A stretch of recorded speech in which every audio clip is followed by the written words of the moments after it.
여러분, 안녕하세요. 대한민국 최고의 경제 스토리텔러, 여러분의 부의 나침반, 김프로입니다. 혹시 요즘 10,000원짜리 한 장 들고 편의점 가면 순식간에 사라지는 경험 다들 해보셨죠? 월급은 그대로인데 왜 내 돈의 가치는 계속 녹아내리는 걸까요? 이 질문의 답은 놀랍게도 지금으로부터 400년 전 유럽을 뒤흔들었던 한 금융재앙 속에 숨어 있습니다.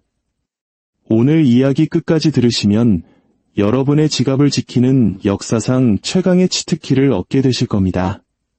부의 비밀을 여는 열쇠를 손에 넣고 싶다면 지금 바로 구독과 좋아요 버튼 꼭 눌러주세요. 그 클릭 한 번이 여러분의 경제적 운명을 바꾸는 첫걸음이 될 겁니다. 자, 그럼 시간 여행을 떠나볼까요? 때는 17세기 초 유럽 대륙은 30년 전쟁이라는 거대한 불길에 휩싸여 있었습니다. 역사상 가장 파괴적인 전쟁 중 하나였죠. 군대가 움직이고 도시가 불타고 왕들은 끝없는 전쟁 비용을 대기 위해 머리를 쥐어짰습니다. 전쟁에는 돈이 듭니다. 화약, 병사 월급, 말, 식량, 밑 빠진 독에 물 붓기였죠. 결국 금과 은이 바닥나자 각국 정부, 즉 당시의 왕과 영주들은 훨씬 더 위험한 것에 손을 대기 시작합니다. 바로 화폐 조작이었죠. 당시 중부 유럽을 지배하던 신성 로마 제국은 사실 우리가 생각하는 단일 국가가 아니었습니다. 지금의 유럽연합처럼 수백 개의 작은 공국, 도시 국가들이 아주 느슨하게 얽혀있는 연방 같은 형태였죠. 중요한 건 이 수백 개의 나라들이 각자 자기 통치자를 두고 자기만의 경제 시스템을 가졌으며 결정적으로 자기만의 조폐국, 즉 돈 찍어내는 공장을 가지고 있었다는 사실입니다. 이론상으로는 황제가 화폐 시스템을 총괄했지만 현실은 그냥 개나 소나 다 자기 동전을 만들던 시대였습니다. 그리고 바로 여기서 모든 비극이 시작됩니다. 영주들은 화폐 평가절하라는 기막힌 아이디어를 떠올립니다. 은화의 구리나 주석 같은 값싼 금속을 몰래 섞는 겁니다. 그러면서도 동전의 액면가는 그대로 유지하는 거죠. 상상해보세요.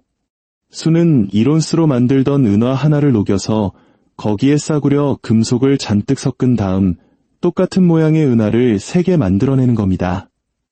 축하합니다.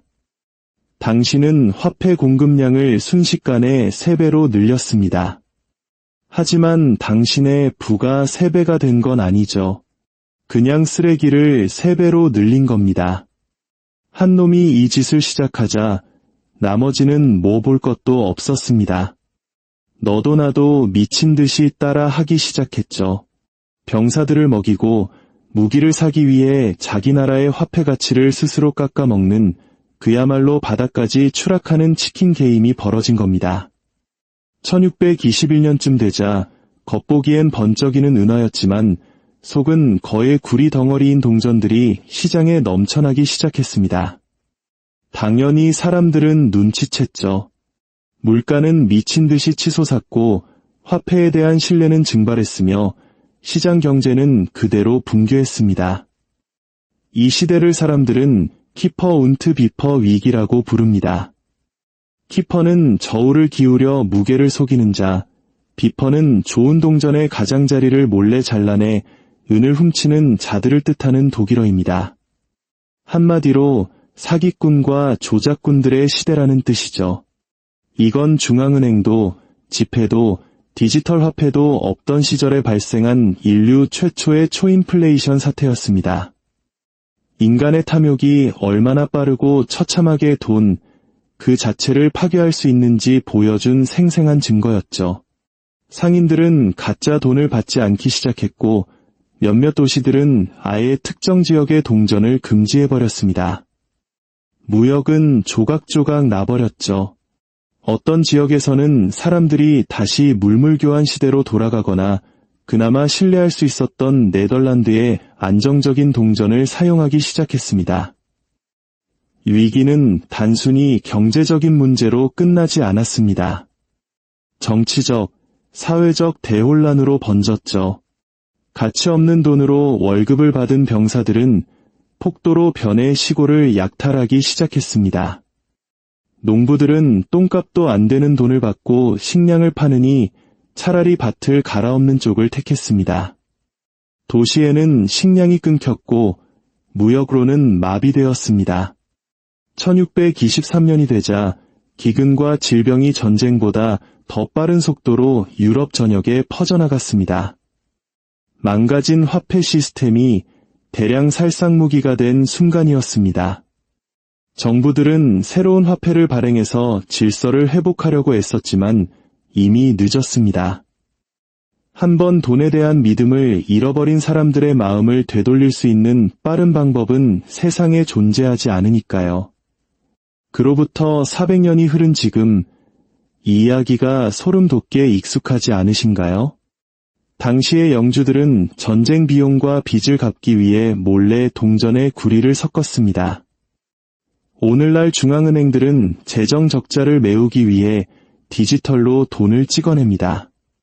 재료가 금속에서 코드로 바뀌었을 뿐 본질적인 논리는 조금도 변하지 않았습니다.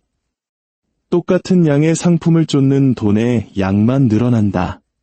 그 결과는 우리 같은 평범한 사람들의 구매력이 조용히 침식당하는 겁니다. 여러 면에서 키퍼 운트 비퍼 위기는 인류 최초의 양적 완화였던 셈입니다.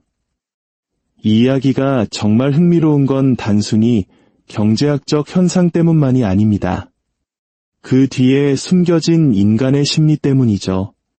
화폐를 조작했던 통치자들은 스스로를 악당이라고 생각하지 않았습니다. 그들은 이것을 개혁, 어쩔 수 없는 조치, 일시적인 안정화 정책이라고 불렀습니다. 모든 법령은 공정함과 안정을 약속하는 것처럼 포장되었지만 그 본질은 인플레이션을 통해 시민들의 부를 조용히 훔치는 것이었습니다. 그리고 그들은 이 짓을 혼자 하지 않았습니다. 민트 마스터라고 불리는 이익을 위해 동전을 주조하는 민간 사업자들을 고용했죠. 이들은 당시에 그림자 금융가처럼 행동했습니다.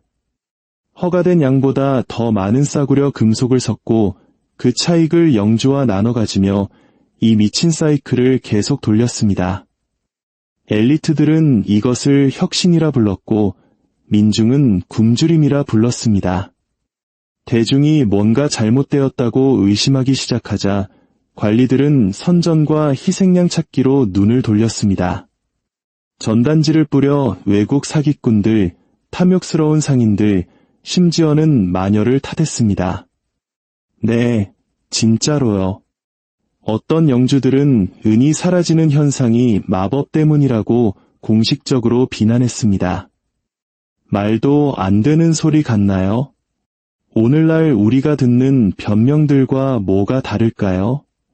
일시적인 인플레이션, 공급망 문제, 필수적인 경기 부양책. 대본은 똑같고 시대만 다를 뿐입니다. 자, 이제 여러분이 1622년의 평범한 시민이라고 상상해보세요. 아침에 일어났더니 빵값이 2배로 뛰었습니다. 주머니 속 동전은 왠지 더 가볍게 느껴집니다. 가게 주인은 동전 하나하나를 저울에 달아보고 색이 흐린 것들은 받지 않겠다고 고개를 젓습니다. 공포가 번집니다. 사람들은 가치 있는 진짜 은화를 장롱 속에 숨기거나 녹여서 은괴로 보관하기 시작합니다. 당연히 시장에선 좋은 돈이 사라지죠. 거래는 거의 마비되고 경제는 멈춰섭니다. 그리고 언제나 그렇듯 가장 책임없는 사람들이 가장 큰 고통을 겪습니다. 바로 농민, 노동자, 소상공인들이죠. 그들의 임금은 치솟는 물가를 절대 따라잡을 수 없었습니다. 반면 귀족과 장군들은 떼돈을 법니다. 가치가 떨어진 돈으로 빚을 내고 나중에는 더 가치가 떨어진 돈으로 갚아버리면서 하룻밤 사이에 빚을 청산해버립니다. 흙수저의 돈이 금수저에게로 넘어가는 인플레이션을 통한 부의 재분배가 일어난 겁니다.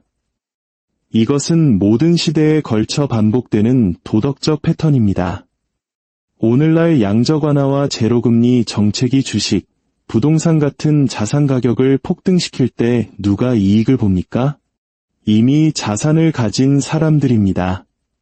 가난한 사람들은 구매력을 잃고 부유한 사람들은 더 부유해집니다. 패턴은 같고 도구만 새로워졌을 뿐이죠. 혼란이 깊어지자 통치자들은 자신들이 원인이라는 사실을 인정하지 않은 채 문제를 해결하려고 했습니다. 불량 화폐를 금지하고 가격 통제 정책을 시행하고 심지어는 사형으로 위협하며 시민들에게 가치 없는 돈을 강제로 사용하게 했습니다. 개혁으로 위장한 경제적 폭력이었죠. 어떤 이들은 정직하는 함량으로 동전을 다시 발행했지만 낡은 돈을 새 돈으로 교환할 때 엄청난 세금을 물려서 사람들은 그 과정에서 재산의 절반을 잃었습니다. 이것은 대중을 구하기 위해서가 아니라 민간의 부를 없애고 정부의 지급 능력만 유지하기 위해 설계된 17세기 버전의 그레이트 리셋이었습니다. 1623년 시스템에 대한 믿음은 산산조각 났습니다. 농부들은 가치 없는 돈을 받느니 차라리 농작물을 불태웠고 병사들은 탈영했으며 도시는 텅 비어갔습니다. 키퍼 운트 비퍼 위기는 요란하게 끝나지 않았습니다. 그저 서서히 사라졌죠. 사람들은 스스로 불량 화폐 사용을 중단하고 은괴나 물물 교환으로 돌아갔습니다. 하지만 모든 경제의 진짜 기반인 신뢰를 재건하는 데는 수십 년, 여러 세대가 걸렸습니다. 이 잿더미 속에서 한 가지 깨달음이 피어났습니다. 돈의 혼란을 막으려면 통제가 필요하다는 것. 통치자들은 조폐 과정을 중앙 집중화하기 시작했습니다. 소규모 조폐국들을 폐쇄하고 화폐 주조에 대한 권한을 통합했죠. 이것이 바로 현대 중앙은행 시스템의 씨앗, 화폐 독점의 탄생이었습니다. 1600년대 후반에 잉글랜드 은행이 등장했고 수세기 후에 연방준비제도가 뒤따랐습니다. 모두 중앙집권적 통제를 통해 안정을 약속했습니다. 하지만 여기서 진짜 아이러니가 발생합니다. 중앙집권화는 불안정성을 제거하지 못했습니다. 오히려 그것을 제도화해버렸죠. 1620년대 사람들은 화폐 조작을 눈으로 볼 수 있었습니다. 가벼워진 동전을 손으로 느낄 수 있었고 가짜 은의 둔탁한 소리를 귀로 들을 수 있었습니다. 오늘날의 화폐 조작은 대차대조표, 이자율, 디지털 숫자들을 통해 보이지 않게 일어납니다. 인플레이션은 더 이상 주머니에서 짤랑거리지 않습니다. 당신의 월세, 식료품 가격, 그리고 예금 계좌 안에 숨어 있죠. 1621년 작센 지방의 한 방앗간 주인은 자신의 임금으로 살 수 있는 빵이 절반으로 줄어드는 것을 지켜봤습니다.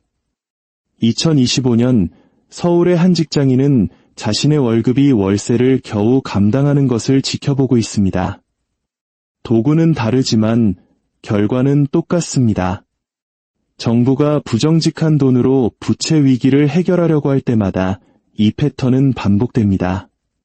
단기적인 안도, 그리고 장기적인 파멸. 결국 키퍼 운트 비퍼 사태 이후 이 재앙에 책임이 있는 엘리트들은 처벌받지 않았습니다. 오히려 그들 중 다수는 부당하게 얻은 이익으로 토지와 자기를 사들이며 더 큰 부자가 되었습니다. 대중은 고통받았고 권력자들은 번영했습니다. 익숙하게 들리시죠? 이것이 바로 화폐 역사의 영원한 리듬입니다. 엘리트에게는 도덕적 해이를, 나머지 모두에게는 긴축 재정을. 위기는 시대를 초월하는 진실을 드러냈습니다. 돈은 금속이 아닙니다. 돈은 믿음입니다. 일단 그 믿음이 깨지면 그 어떤 은이나 종이, 디지털 코드도 시스템을 지탱할 수 없습니다. 400년이 지난 지금 우리는 같은 이야기의 새로운 버전을 살고 있습니다. 우리는 더 이상 동전의 가장자리를 잘라내지 않습니다. 대신 빚을 찍어냅니다. 우리는 더 이상 은의 순도를 희석시키지 않습니다. 대신 저축의 가치를 희석시킵니다. 기술은 변했지만 인간의 심리는 변하지 않았습니다. 정부는 여전히 과소비하고 중앙은행은 여전히 빠른 해결책을 약속하며 평범한 사람들이 여전히 그 대가를 치릅니다. 다음에 거대한 금융 리셋은 어쩌면 동전과는 전혀 관련이 없을지도 모릅니다. 아마 디지털 화폐나 중앙은행 토큰을 통해 올 수도 있겠죠. 하지만 역사는 같은 경고를 속삭입니다. 시대가 어떻든 신뢰는 유한하다는 것. 지도자들이 더 많은 돈을 찍어내 경제를 안정시킬 수 있다고 주장할 때 1622년의 작센 지방을 기억하십시오. 자신의 동전이 먼지로 변하는 것을 지켜보던 농부들을 기억하십시오. 그리고 모든 붕괴는 아무런 대가 없이 부를 창조할 수 있다는 조용한 거짓말에서 시작된다는 것을 기억하십시오. 키퍼 운트 비퍼 위기는 단순한 경제 재앙이 아니었습니다. 그것은 무에서 유를 창조하려는 인류의 가장 오래된 약점과 이번에는 다를 것이라는 가장 오래된 거짓말을 비추는 거울이었습니다.